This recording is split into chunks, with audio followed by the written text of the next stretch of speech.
They want your children. The indoctrination and the filth is everywhere.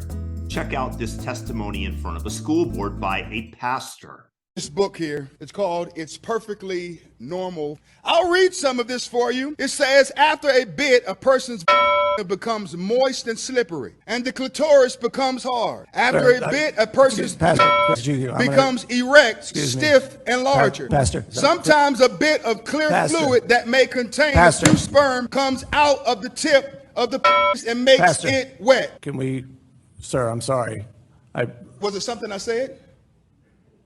If you don't want to hear it in a school board meeting, why should children be able to check it out of the school system? We have perverts that are perverting our kids. And you all sit back smug in your chairs, but you don't want me to read it. Why? Does it bother you? Yes or no? You can't answer that question. You want to know why? Because politically speaking, you can't say that it's wrong. And you don't want me to read the filth because it exposes the truth. How dare you tell me to stop reading it? If you don't want to hear it, why should the children have to see it? Pastor, your time is up. Thank you. That makes two of us.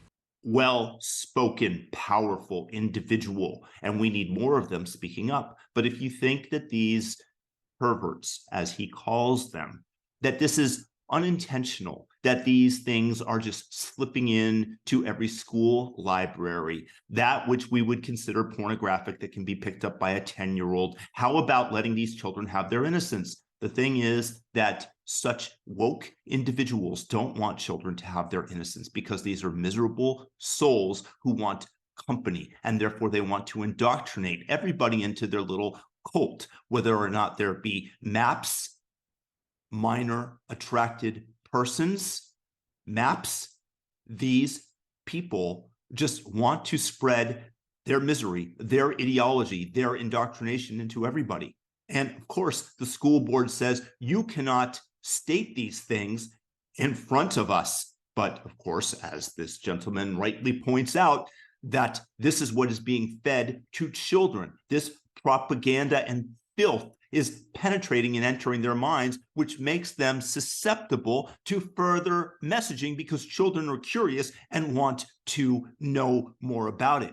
When I was 12 years old, I walked a girl home from school. I didn't even know what to do, whether or not to kiss her. I didn't even know what these things were, and people made fun of me later for it because I didn't even attempt to. It's like, what are you doing walking her home and not trying to do that?